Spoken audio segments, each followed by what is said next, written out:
Hi friends, அனைவருக்கும் வணக்கம். அனைவராலும் எதிர்பார்க்கக்கூடிய ஒரு முக்கியமான தகவல் தான் தங்கத்தின் விலை எப்பொழுது குறையும் என்பது தான் பார்க்க போகிறீங்க. தீபாவளிக்கு பிறகு தங்கத்தோட விலை குறையுமா அல்லது ஏறுமா என்ற முழுமையான தகவல் பொருளாதார வல்லுநர்கள் சொல்லிய முக்கியமான கருத்துக்களை இந்த வீடியோவில் பார்க்க போகிறீங்க. வீடியோ ஸ்கிப் பண்ணாமல் பாருங்க. வீடியோ பிடிச்சிருந்தால் லைக் பண்ணுங்கள், கூடிய சப்ஸ்கிரைப் பண்ணுங்கள். வாங்க வீடியோக்குள்ளே போகலாம்.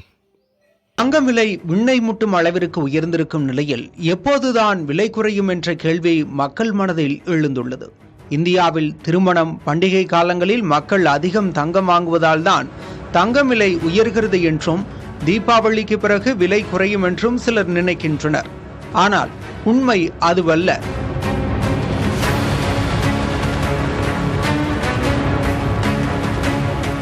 தங்கம் விலை ஏற்ற இறக்கம் சர்வதேச காரணிகளாலேயே தீர்மானிக்கப்படுகிறது.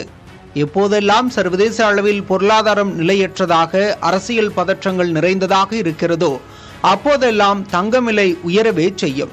அமெரிக்க அதிபர் டிரம்ப் பல்வேறு நாடுகள் மீது கடும் வரி விதித்துள்ள நிலையில் சர்வதேச அளவில் பொருளாதார நிச்சயமின்மை காணப்படுகிறது. ரஷ்யா, யுக்ரைன் உட்பட சர்வதேச அளவில் அரசியல் மோதல்கள் நீடித்து வருகின்றன. இதனால் முதலீட்டாளர்கள் பாதுகாப்பான முதலீடான தங்கத்தில் முதலீடு செய்கின்றனர்.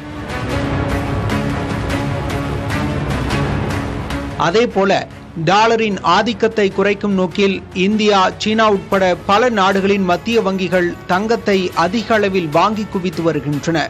இதனால் தங்கத்துக்கான தேவை பல மடங்கு அதிகரித்துள்ளதால் அதன் விலையும் தொடர்ச்சியாக உயர்ந்து வருகிறது.